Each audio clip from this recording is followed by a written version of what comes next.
नमस्कार दोस्तों, स्वागत है आप सभी का आपके अपने YouTube चैनल होम मिनिस्ट्री में। दोस्तों, जैसा कि आप सभी को पता है कि हम लोग UPTPLSC ASO की तैयारी करवा रहे हैं और उसी संबंध में दोस्तों आपका जो कॉमर्स सब्जेक्ट है उसको हम लोग लेके चल रहे हैं और साथ ही आपका जो स्टैटिक्स का कंपलसरी वाला पार्ट्स था दोस्तों उसको भी हम लोग देख चुके हैं। कुल आपके 50 लेक्चर्स हैं, आप प्लेलिस्ट में जाके देख सकते हैं। और साथ ही दोस्तों अब आप लोग की डिमांड पर दोस्तों इकोनॉमिक्स का जो सब्जेक्ट था उसको भी हम लोग यहाँ पे स्टार्ट कर दिए हैं। तो आपको हमारे चैनल के प्लेलिस्ट में जाकर तीनों विषय की वीडियो आपको मिल जाएंगी। तो दोस्तों आज हम लोग यहाँ इकोनॉमिक्स में आपका माइक्रो इकोनॉमिक्स जो आपका पहला सिलेबस में पॉइंट है उसी में हम लोग यूटिलिटी एनालिसिस को उठाए हैं टॉपिक को। तो दोस्तों ये सारे आपका यूटिलिटी क्या होती है, उसके क्या आपके फीचर्स हैं, साथ ही इसके टाइप्स कितने होते हैं दोस्तों, इन सभी चीज़ों पर हम लोग डिस्कस कर चुके थे। साथ ही दोस्तों आपका मेजरमेंट ऑफ यूटिलिटी के जो आपके अप्रोच हैं, जैसे कि आपका कार्डिनल अप्रोच है और आपका ऑर्डिनल अप्रोच है, इन दोनों अप्रोचों को भी हम लोग यहाँ पे इससे पहले वाली वीडियो में समझा चुके हैं। फिर हमने देखा था दोस्तों जो कार्डिनल अप्रोच है उसके दो आपके लॉ हैं, एक आपका law of diminishing marginal utility है और एक आपका law of equi marginal utility है। तो इतनी चीज़ों पर हम लोग पीछे वीडियो में डिस्कस कर चुके हैं दोस्तों। यदि आप नहीं देखे हैं तो आप उससे पहले वो सब वीडियो देख लीजिए। तो दोस्तों आज हम लोग का जो ये टॉपिक है वो आपका ऑर्डिनल अप्रोच में जो आपका दो चीज़ें दी गई हैं, साथ ही आपका ये इंडिफरेंस कर्व एनालिसिस दिया गया है और एक है रिवील्ड प्रेफरेंस थ्योरी। तो आज हम लोग दोस्तों यहाँ पे डिस्कस करने वाले हैं इंडिफरेंस कर्व एनालिसिस, या इसे हिंदी में बोलें तो अनाधिमान वक्र विश्लेषण भी इसे हिंदी में बोलते हैं दोस्तों यहाँ पे जो इंग्लिश वाले और हिंदी वाले जो लैंग्वेज का इशू है दोस्तों, वहाँ पे दोस्तों ये आपका ये पॉइंट्स है, पॉइंट हम चीज़ें यहाँ समझाते हैं दोस्तों और हिंदी में ही आपको एक्सप्लेन करते हैं। तो यहाँ पे हिंदी इंग्लिश का वो ना करिए, नॉलेज को समझिए ध्यान से। हम कोशिश करते हैं आपको पूरा चीज़ हिंदी में बोलते हैं। और दोस्तों साथ ही यहाँ जो पॉइंट्स है इसको आप लोग नोट्स करते जाइए, हिंदी इंग्लिश दोनों में, आप चाहे जिसमें भी सहूलियत आपको जिसमें अच्छा लगे। तो दोस्तों यहाँ पर आज हम लोग शुरू करने जा रहे हैं अनादिमान वक्र विश्लेषण के बारे में। तो दोस्तों इससे पहले जितने भी चीज़ें हैं उसको भी आप लोग देख लीजिए क्योंकि हर चीज़ यहाँ पे जुड़ा हुआ रहता है। तो दोस्तों सबसे पहले अगर हम लोग बात कर लेते हैं थोड़ी सी, तो दोस्तों हमने आपको बताया था कि मेजरमेंट ऑफ यूटिलिटी या उपयोगिता को मापन करने के लिए दो विचारधारा थी, जिसमें से एक कार्डिनल थी, एक आपका ऑर्डिनल थी। कार्डिनल मतलब यहाँ पे संख्यात्मक या मात्रात्मक रूप में हम लोग जब किसी उपयोगिता को मापन करते हैं तो उसे हम लोग कार्डिनल अप्रोच में रखते हैं, जिसके लिए दो नियम दिए गए हैं। ये कौन दिए थे? गोसन का फर्स्ट लॉ इसे बोला जाता है, गोस्टन का सेकेंड लॉ बोला जाता है। और साथ ही दोस्तों मार्शल महोदय ने भी इस पर योगदान दिया था। तो ये सब डिस्कस हम लोग कर चुके थे। फिर दोस्तों जो ये ऑर्डिनल अप्रोच है, या जिसे हम लोग क्या बोलते हैं हिंदी में क्रमवाचक गणना या क्रमवाचक विचारधारा।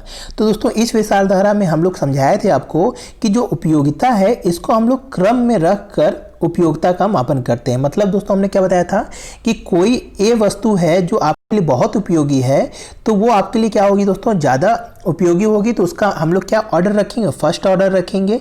फिर आपका कोई बी वस्तु है जो उस ए वस्तु से कम उपयोगी है, तो उसको हम लोग सेकंड ऑर्डर पर रखेंगे।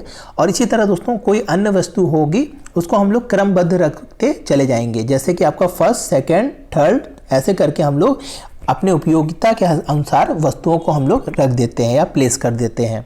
तो ये आता है दोस्तों ऑर्डिनल अप्रोच में। इस पे भी हम लोग डिस्कस कर चुके हैं डिटेल में दोस्तों। तो यहाँ समय ना गवाते हुए दोस्तों आज हम लोग जो पढ़ना है वो आपका है इसी ऑर्डिनल अप्रोच के इंडिफरेंस कर्व एनालिसिस के बारे में। तो चलिए दोस्तों देख लेते हैं। दोस्तों सबसे पहले इसको शुरू करने से या समझने से पहले यहाँ पे कुछ पॉइंट्स हैं, इससे क्वेश्चन बन सकते हैं, बनते भी हैं। तो इस पॉइंट को आप लोग नोट डाउन कर लीजिए। दोस्तों ये जो अनादिमान वक्र विश्लेषण है या इंडिफरेंस कर्व एनालिसिस है, इसको सर्वप्रथम आपका 1881 में यहाँ पे आपके FY एडवर्ड थे, इन्होंने यूज़ किया था आपके डेमोन्स्ट्रेट करने के लिए। आपके क्या चीज़? Possibility of barter system. Barter system के बारे में आप लोग पढ़ रहे होंगे दोस्तों।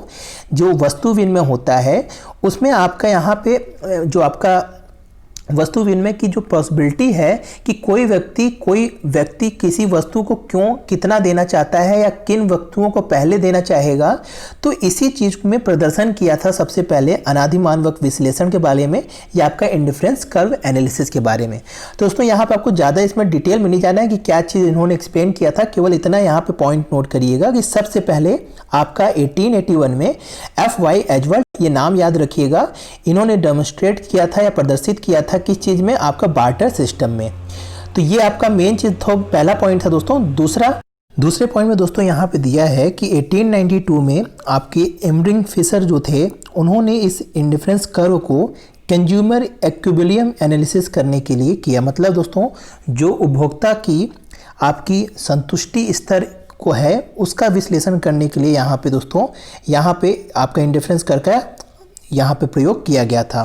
फिर दोस्तों यहाँ पे तीसरा जो पॉइंट दिया गया है कि फर्स्ट इकोनॉमिस्ट जो थे विल्फ्रेड पेराडो, वो 1906 में आपके यूज़ किए थे ऑर्डिनल अप्रोच में आपका इंडिफरेंस कर्व एनालिसिस के लिए। तो यहाँ पे दोस्तों जो सबसे मेन पॉइंट है ये भी है दोस्तों, और ये आपका जो सबसे पहले ऑर्डिनल अप्रोच में जो इंडिफरेंस कर्व एनालिसिस किया गया था वो आपके विल्फ्रेड पेराडो द्वारा 1906 में किया गया था।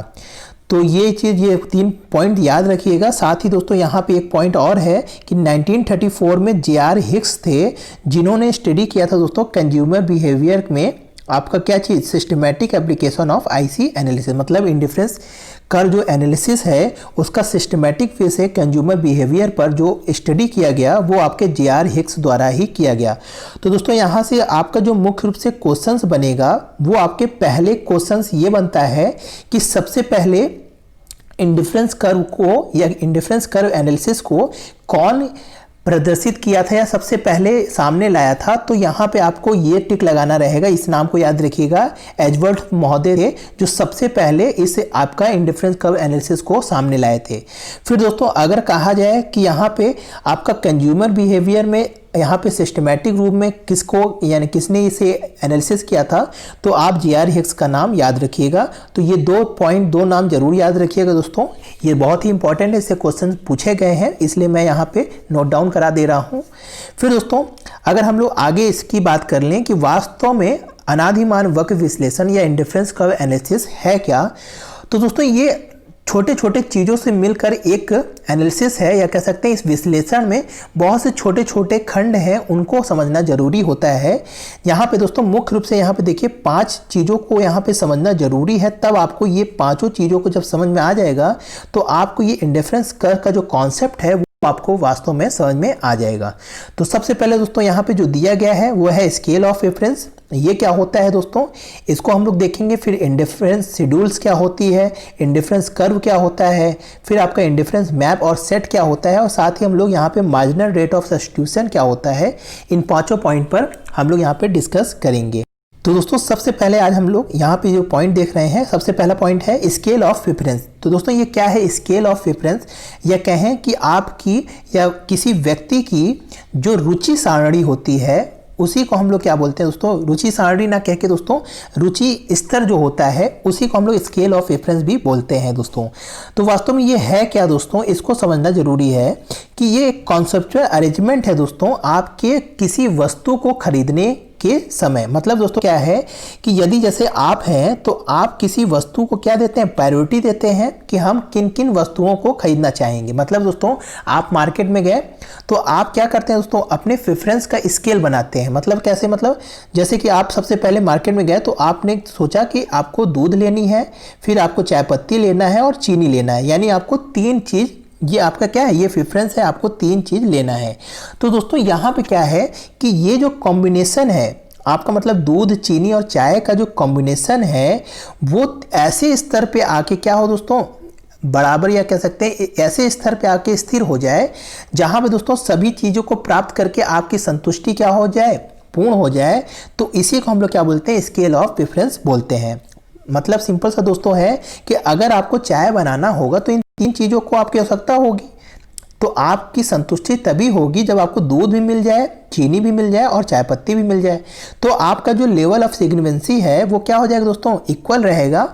तो इन तीनों वस्तुओं का जो कॉम्बिनेशन है दोस्तों, इसी को हम लोग क्या बोलते हैं, स्केल ऑफ प्रेफरेंस बोला जाता है। मतलब दोस्तों क्या है कि कोई व्यक्ति जब मार्केट में जाता है या कोई व्यक्ति किसी वस्तुओं का जो ढेर इकट्ठा करता है कि किन किन चीज़ों को लेना उसके प्रेफरेंस में है, तो वही क्या होता है दोस्तों, स्केल ऑफ प्रेफरेंस होता है।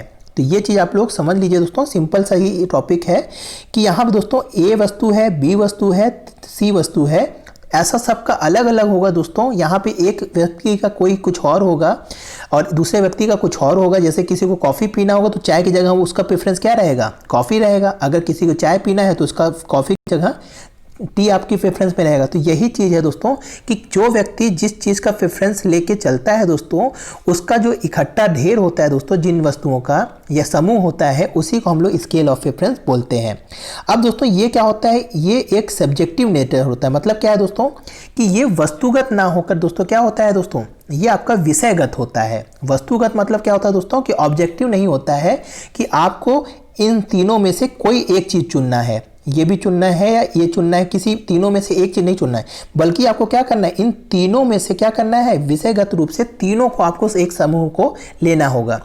अब दोस्तों ये जरूरी नहीं है कि आप तीनों को भंडार जमा कर लीजिए, या जरूरी नहीं है कि आप 1 लीटर दूध ले लीजिए, 1 किलो चीनी ले लीजिए, 1 किलो चाय पत्ती लीजिए। ये आपके ऊपर विषयगत रूप से रहता है निर्भर कि आप क्या कहते हैं 1 पाव दूध लेना चाहते हैं या 100 ग्राम चीनी लेना चाहते हैं या आप 250 ग्राम चाय पत्ती लेते हैं।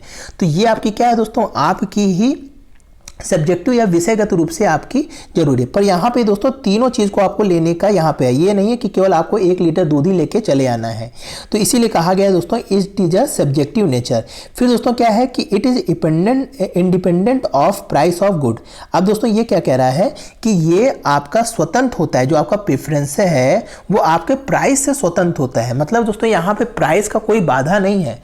ऐसा नहीं है कि आपको अगर पैसा नहीं है तो आप चाय पत्ती लेके आ रहे हैं, कॉफ़ी नहीं। ये आपके प्रेफरेंस पर डिपेंड करता है कि आप क्या पीना चाहते हैं। ये पैसे पे डिपेंड नहीं कर रहा है कि आप क्या पीना चाहते हैं, बल्कि आप पे डिपेंड कर रहा है कि क्या पीना चाहते हैं, चाय पीना चाहते हैं कि आप कॉफ़ी पीना चाहते हैं। तो इसीलिए कहा गया है ये स्वतंत्र होता है किससे, प्राइस ऑफ गुड्स से। यानी आपके प्रेफरेंस से ये स्वतंत्र नहीं होता है, बल्कि प्राइस से ये स्वतंत्र होता है। तो दोस्तों ये आपका पहला जो पॉइंट था स्केल ऑफ प्रेफरेंस, इसका मतलब यही है दोस्तों कि यदि एक व्यक्ति किसी चीज़ को लेने के लिए जाता है या किसी चीज़ को मार्केट में खरीदने जाता है, तो उसकी जो प्रेफरेंस होती है, वस्तुओं का समूह होता है, उसी को हम लोग स्केल ऑफ प्रेफरेंस बोलते हैं। तो ये पहला पॉइंट आपको आशा है क्लियर हो गया होगा। दूसरा पॉइंट में आता है दोस्तों इंडिफरेंस शेड्यूल। ये क्या है दोस्तों, या अनादिमान जो आपका रुचि सारणी है, इसी को हम लोग तथास्थ सूची भी बोलते हैं और रुचि सारणी भी, दोनों चीज़ बोलते हैं दोस्तों। तो दोस्तों ये प्रेफरेंस शेड्यूल या इंडिफरेंस शेड्यूल क्या है, इसको समझ लीजिए कि is so various combination of 2 goods which gives equal level of satisfaction of the consumer. अब क्या है दोस्तों कि यहाँ पे पहले तो हमें क्या तय कर लिया कि हमें ए वस्तु चाहिए और बी वस्तु चाहिए। मतलब हमें दूध चाहिए और चीनी चाहिए, ये 2 चीज़ हमने तय कर लिए। मान लीजिए 3 वस्तु है, एग्जाम्पल के लिए आपको चाय पत्ती ले लिए, तो ये 3 वस्तु आपने सेलेक्ट कर लिया। पहली चीज़ तो हम लोग स्केल ऑफ प्रेफरेंस में क्या सीखे कि हमें सबसे पहले वस्तुओं का समूह चुनना होगा कि हमें क्या क्या चीज़ चाहिए। अब बात आती है कि हमें ए और बी का कैसा कॉम्बिनेशन बनाए, या हम कितना कितना ए और बी को लें कि हमें इक्वल सेटिस्फैक्शन मिल जाए। इसको समझिए दोस्तों कि यहाँ पे equal level of satisfaction consumer को मिलता है जब आपका क्या होता है, वेरियस आपके जो कॉम्बिनेशन है गुड्स के, उनका हम लोग यहाँ पे चयन करते हैं जब। तो यहाँ पे एक एग्जांपल से समझिए दोस्तों यहाँ पे जो भी इकोनॉमिक्स है, इसको एग्जाम्पल में ही आपको समझना होगा, तब आसानी से अपने जब व्यवहारिक जीवन में चीज़ों को जोड़ के चलेंगे तो इकोनॉमिक्स बहुत सरल लगेगी, नहीं तो आप बहुत ही कॉम्प्लिकेटेड इकोनॉमिक्स आपको लगेगा। तो यहाँ पे दोस्तों एग्जाम्पल के लिए समझिए, जैसे ए वस्तु है और ये बी वस्तु है। तो दोस्तों यहाँ पे क्या है, ये सेट है। सेट मतलब दोस्तों क्या है कि ये आपकी प्रेफरेंस है, ये आपकी प्रेफरेंस है कि आप क्या क्या चीज़ लेने के लिए हैं। तो यहाँ पे सेट ए आपका पहला प्रेफरेंस है कि यदि हम ए वस्तु 1 ले और हम बी वस्तु 12 लेंगे, कुछ भी क्वांटिटी मान के चलिए दोस्तों कि यहाँ पे हम लोग क्वांटिटी दिए हैं कि अगर ए वस्तु को हम लोग 1 ले और बी वस्तु को 12 लेंगे तो हमें क्या मिलेगा, इक्वल सेटिस्फैक्शन मिलेगा। फिर दोस्तों दूसरा सेट क्या तैयार किया आपने, या दूसरा चयन क्या रखा है, दूसरा प्रेफरेंस क्या रखा है। ये ए क्या था, पहला प्रेफरेंस था। फिर अब क्या है, दूसरा प्रेफरेंस क्या है कि हमने बी प्रेफरेंस रखा। उसमें हमने क्या कहा कि अगर हमें ए 2 मिल जाएगा तो हम बी वाली चीज़ों को 4 चीज़ छोड़ के हम लोग 8 में ही संतुष्ट रहेंगे। मतलब क्या है दोस्तों कि आप मार्केट में गए और आपने सबसे पहले ए मतलब यहाँ पे दूध सेलेक्ट कर लिया और बी मतलब यहाँ पे चाय सेलेक्ट कर लिया। चीनी आपके घर में पहले से थी मान लीजिए। अब दोस्तों क्या कहा गया कि आपको क्या चाहिए कि अगर आप 1 लीटर दूध ले रहे हैं तो आप कहेंगे कि हमें 12 किलो चीनी दे दीजिए, मान लीजिए, या 12 ग्राम चीनी दे दीजिए, उतने में मेरा चाय बन जाएगा। तो अब क्या है, ये आपकी ये क्या है, पहली प्रेफरेंस है, यानी क्या है, ये पहली प्रेफरेंस है। अब आपने दूसरा प्रेफरेंस क्या रखा कि अगर हमें 2 किलो दूध मिलता है तो हम चीनी को कम भी कर सकते हैं, यानी हम चीनी को कम भी कर सकते हैं, हम 8 ही लेंगे। समझ में आया दोस्तों। फिर दोस्तों क्या है, दूसरा आपका क्या सेट है, दूसरा सेट क्या है, आपने क्या प्रेफरेंस बनाया कि यदि आप हमें 3 लीटर दूध देंगे तो हम चीनी को और छोड़ देंगे और 5 ले लेंगे। तो इस तरह दोस्तों जो हम लोग अलग अलग शेड्यूल बना लिए हैं, पहला सेट, दूसरा सेट, तीसरा सेट, चौथा सेट में, तो देखिए हर एक बढ़ाने पर, या हम लोग हर ए वाली वस्तु को बढ़ाने पर बी वाली वस्तु को क्या कर रहे हैं, छोड़ रहे हैं। तो दोस्तों सभी सेट में आपको क्या मिल रहा है, इक्वल सेटिस्फैक्शन मिल रहा है। इसीलिए आप ए वाली वस्तु को बढ़ाने के लिए बी वाली वस्तु को छोड़ने के लिए तैयार हैं। तो यही चीज़ क्या है दोस्तों, जब हम लोग अलग अलग सेट में वस्तुओं के अपने प्रेफरेंस को, एक वस्तु को बढ़ाने पर दूसरे वस्तुओं को छोड़ते हैं, इस तरह जब हम लोग अलग अलग शेड्यूल बना लेते हैं तो इसी को हम लोग क्या बोलते हैं दोस्तों, इंडिविजुअल शेड्यूल बोलते हैं। तो ये दोस्तों क्या हो गया, इंडिविजुअल शेड्यूल या इंडिफरेंस शेड्यूल हो गया। अब दोस्तों ये क्या है, इंडिफरेंस कर्व क्या होता है दोस्तों। तो अगर दोस्तों आपको इंडिफरेंस शेड्यूल बनाना आ गया तो आपको यहाँ पे आपको इंडिफरेंस कर्व भी बनाना आ जाएगा सिंपली। तो दोस्तों यहाँ पे क्या है, आपको ये जो शेड्यूल बना लिए, इसको अगर जब आप लोग ग्राफ में प्रदर्शित कर देते हैं तो वहाँ पे इंडिफरेंस कर्व आ जाता है। तो इसीलिए कहा जाता है कि a graphical representer of various combination of 2 goods A and B which yield equal satisfaction to the consumer. तो दोस्तों यहाँ पे देखिए हर आपके सेट पर आपको इक्वल सेटिस्फैक्शन मिल रहा है। 1 लीटर दूध में आपको 12 पैकेट चाय पत्ती लेने पर भी वही सेटिस्फैक्शन मिल रहा है जो 2 लीटर दूध में लेने पर आपके 8 पैकेट चाय पत्ती लेने में सेटिस्फैक्शन मिल रहा है। तो ये अलग अलग सेट में आपका है और सब सेट में आपको इक्वल सेटिस्फैक्शन मिल रहा है।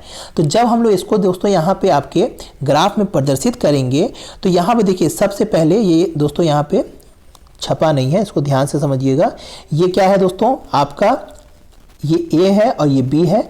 ए पे हम लोग यहाँ पे दोस्तों ये रखे हैं, यानी कि आपका ये ए वस्तु यहाँ पे एक्स अक्ष पर है और वाई अक्ष पे दोस्तों क्या है, आपका बी वस्तु है। यहाँ दोस्तों ये आपका 1 2 3 करके यहाँ पे दोस्तों नंबर लिखा है, मान लीजिए अलग अलग पॉइंट है दोस्तों, इसको हम लोग यहाँ पे पॉइंट कर दे रहे हैं इस तरीके से। तो ये दोस्तों यहाँ पे ऐसे पॉइंट आपके बने हुए हैं, कुल मिला के 12 तक है आपका यहाँ पे पॉइंट, हाईएस्ट 12 है और मिनिमम 2 है। तो अब दोस्तों यहाँ पे क्या है, इसको हम लोग अगर जब कर्व बनाएंगे तो सबसे पहला दोस्तों यहाँ पे शेड्यूल क्या है, यहाँ पे ए का 1 है और बी का 12 है। तो ए का हम लोग यहाँ पे ए ले लिए ये, और यहाँ पे 12 ये ले लिए। तो ये देखिए यहाँ पे पॉइंट बन रहा है कुछ इस तरीके से, समझ में आ रहा है दोस्तों। इसको रुकिए हम लोग दूसरे रंग से कर देते हैं तो आपको बेहतर समझ में आएगा।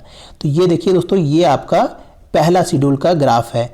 अब दोस्तों देखिए दूसरा शेड्यूल में क्या है कि बी वस्तु का या बी सेट में हम लोग ए वस्तु का 2 जब लेंगे क्वांटिटी तो हम बी वाली को 8 लेके संतुष्ट हो सकते हैं। तो यहाँ पे दोस्तों बी का ये क्या है, आपका ये ए वस्तु हमने 2 लिया तो हम लोग बी वस्तु कितना लिया, हमने 8 ही लिया। फिर इसी तरह दोस्तों आपका क्या है, यहाँ पे सी वस्तु 3 लेने पर हम लोग बी वस्तु 5 लेके संतुष्ट हो सकते हैं। तो यहाँ पे दोस्तों ये आपका यहाँ पे आके मिलेगा। फिर इसी तरह दोस्तों आपका सी वस्तु के लिए हम लोग कर लिए, डी वस्तु के लिए आपका 4 3 हो जाएगा।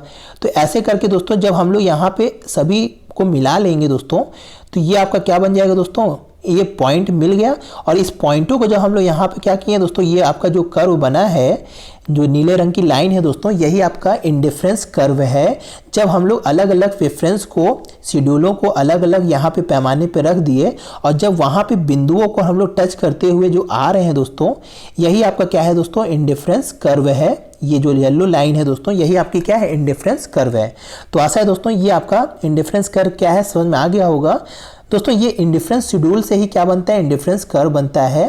तो ये दोस्तों आपका अलग अलग, अब देखिए दोस्तों यहाँ पे एक चीज़ समझिए ध्यान से कि आपका इंडिफरेंस कर्व के किसी भी पॉइंट पर, ये जो कर्व है दोस्तों, इस कर्व के किसी पॉइंट, मतलब ये पहला जो पॉइंट है, फिर ये दूसरा पॉइंट है, ये तीसरा पॉइंट है, ये चौथा पॉइंट है, ये 5वां पॉइंट है, इस 5वां पॉइंट में आप किसी भी पॉइंट को अगर लेते हैं तो आपको क्या मिलेगा दोस्तों, इक्वल सेटिस्फैक्शन मिल रहा है। क्यों मिल रहा है दोस्तों? क्योंकि आपने यहाँ देखिए जो शब्द बनाया है उसमें आपको हर सेट में क्या है, इक्वल सेटिस्फैक्शन मिल रहा है। ए वस्तु को बढ़ाने पर हम लोग बी वस्तु छोड़ दे रहे हैं क्योंकि हमें इक्वल सेटिस्फैक्शन चाहिए। तो यहाँ पे दोस्तों ये क्वेश्चन पूछा जाता है कि इंडिफरेंस कर्व के किसी भी बिंदु पर आपका जो सेटिस्फैक्शन है इक्वल होता है, 0 होता है, लेस देन 1 होता है या ग्रेटर देन 1 होता है। तो आप लोग ये ध्यान दीजिएगा हमेशा कि वो क्या होगा दोस्तों, आपके इंडिफरेंस करके किसी भी बिंदु पर जो व्यक्ति का आपका सेटिस्फैक्शन होगा वो क्या होगा, इक्वल होगा, यानी कि हर बिंदु पर वहाँ पे उसे समान संतुष्टि प्राप्त हो रही होगी। तो आशा है दोस्तों इंडिफरेंस कर्व क्या है ये भी समझ में आ गया होगा। नेक्स्ट पॉइंट देख लेते हैं दोस्तों, इंडिफरेंस मैप या सेट। तो दोस्तों इंडिफरेंस मैप या सेट सिंपल सा यही लॉजिक है कि जब हम लोग दोस्तों एक सेट या कह सकते हैं एक इंडिफरेंस कर्व बना लेते हैं, इसी तरह कई ढेर सारे इंडिफरेंस कर्व जब बना लेते हैं दोस्तों, इसी सेट को जब हम लोग समूह में जोड़ लेते हैं या इन्हीं सभी इंडिफरेंस कर्व को एक साथ जब हम लोग रख लेते हैं तो इसी को क्या बोलते हैं दोस्तों, इंडिफरेंस मैप बोलते हैं।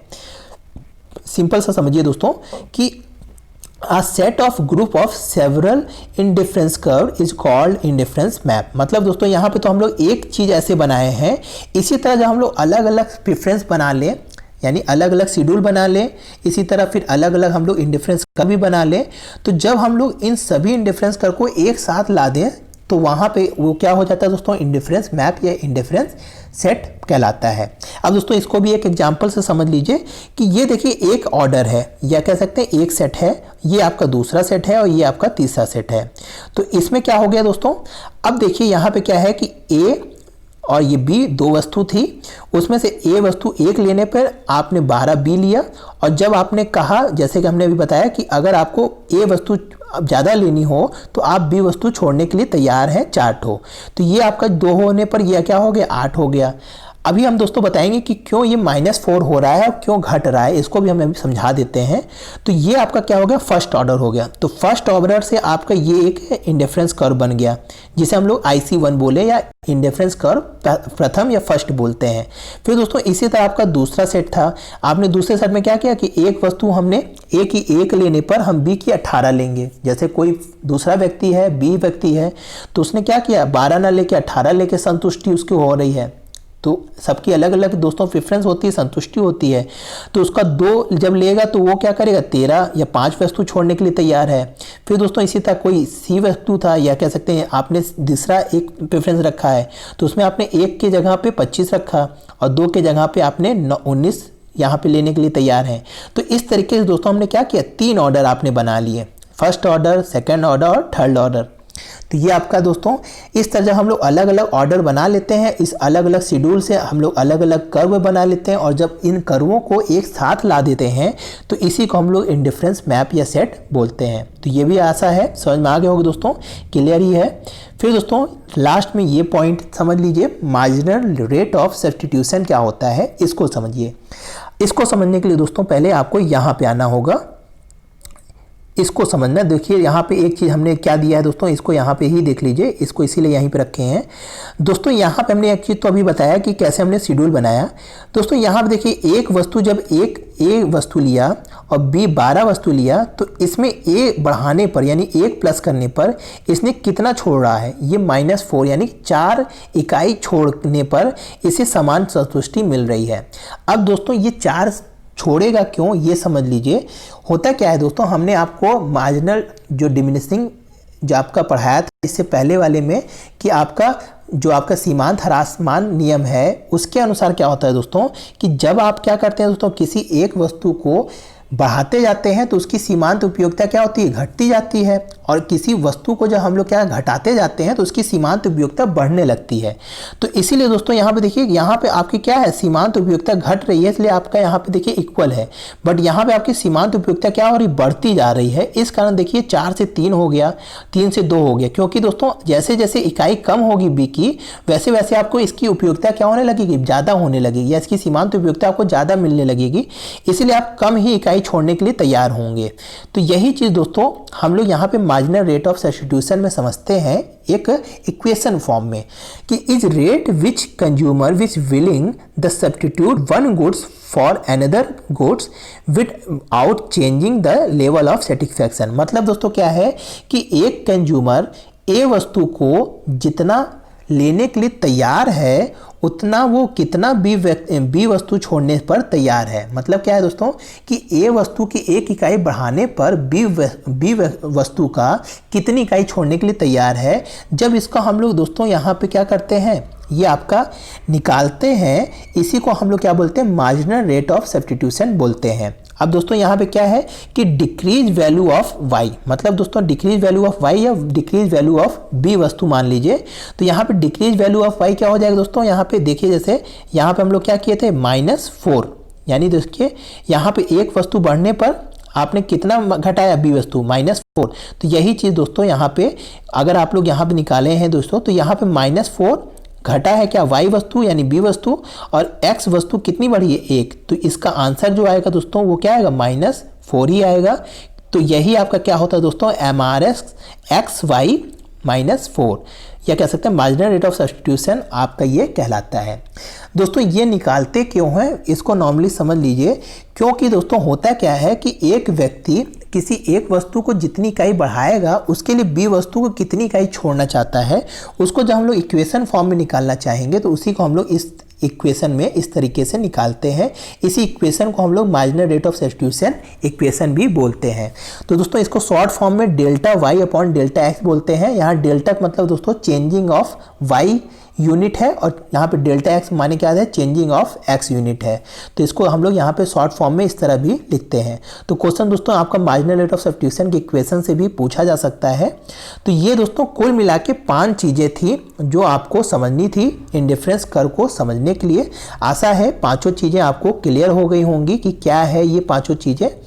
दोस्तों यहाँ पे बहुत ही सरल तरीके में एग्जाम्पल के साथ आपको समझाने की कोशिश किए हैं। इसको आप बुक में पढ़ेंगे तो बहुत ही उलझ जाएंगे। तो आशा है ये चीज़ें आपको क्लियर हो गई होंगी। अब थोड़ा सा इसकी प्रॉपर्टीज़ जो हैं या इसके कुछ फीचर्स हैं इसको समझ लीजिए। यहाँ से भी बहुत इंपॉर्टेंट क्वेश्चन पूछे जाते हैं। तो दोस्तों सबसे पहला पॉइंट है कि कन्वेक्स टू द ओरिजिन।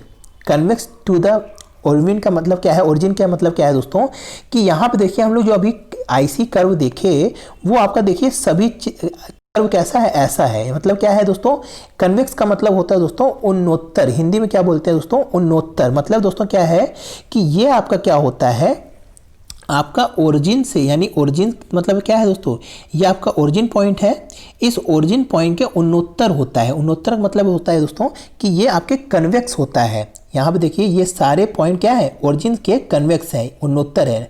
देखिए दोस्तों 2 पॉइंट होता है, यानी 2 तरीके की आपके कर्व होती है, एक होता है कन्वेक्स होता है, कन्वेव होता है। तो कन्वेव जो होता है वो नतोदर, यानी हिंदी में नतोदर बोलते हैं, वो आपका क्या होता है, ऐसा होता है।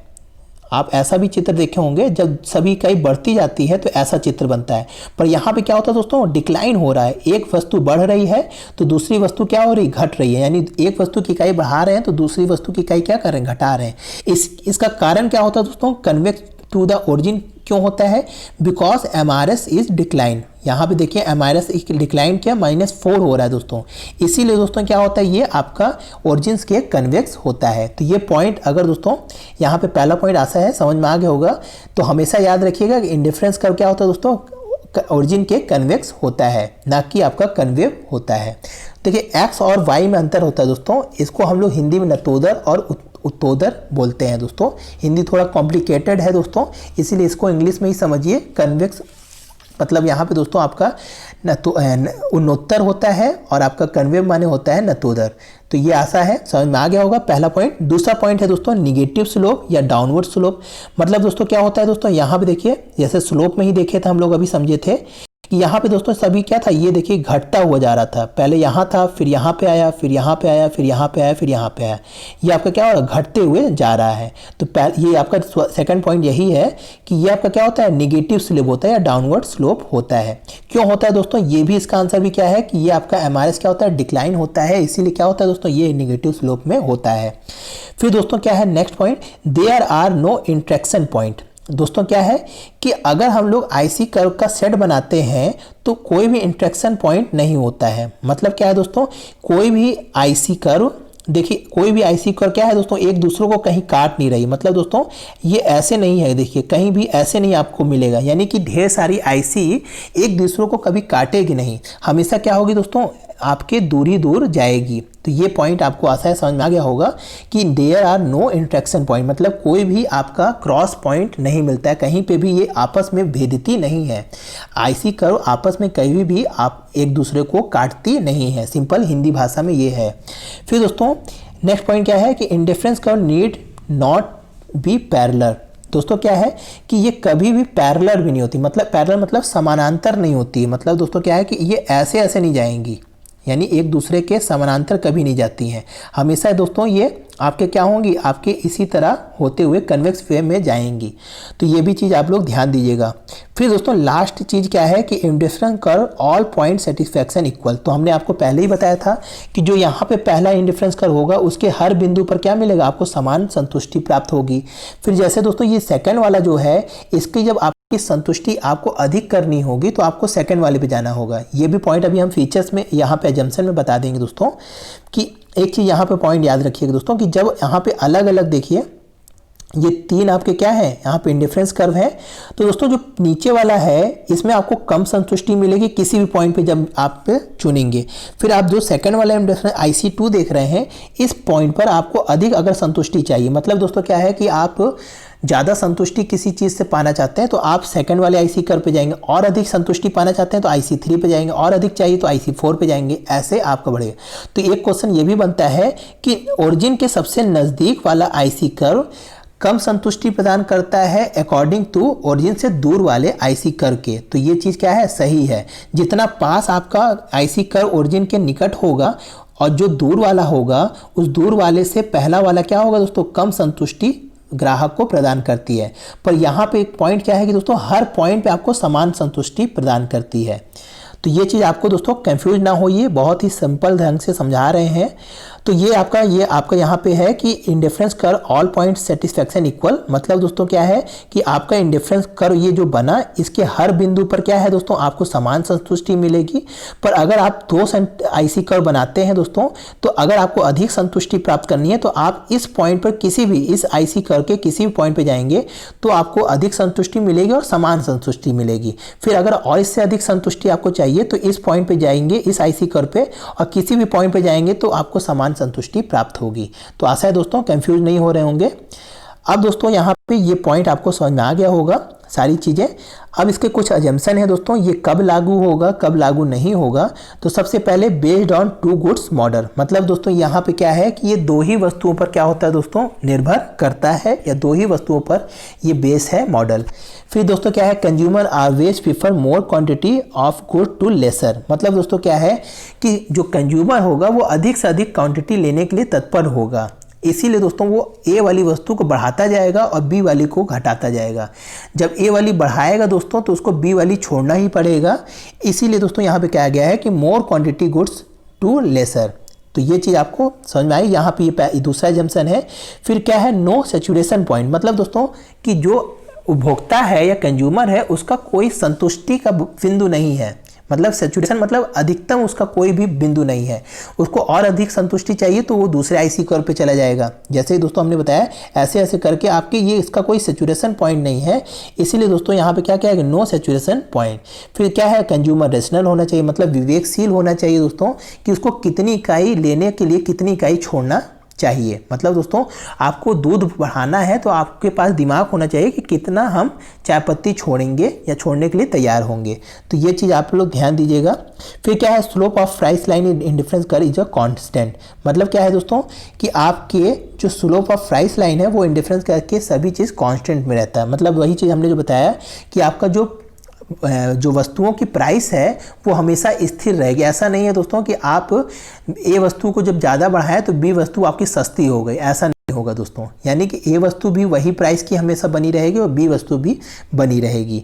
तो ये आपके कुछ एजम्पशन है दोस्तों। आशा है आपको ये एजम्पशन भी क्लियर हो गए होंगे दोस्तों ये वीडियो को आप एक बार फिर से ध्यान से समझिएगा और फिर थोड़ा सा आपके पास कोई बुक हो या आपके गूगल से एक बार इसकी थ्योरी अगर आप एक बार पढ़ते हैं तो आपको ये चीज़ें और अच्छे से समझ में आ जाएंगी दोस्तों। यहाँ पे हम बहुत ही सरल तरीके से आपको समझाने की कोशिश किए हैं।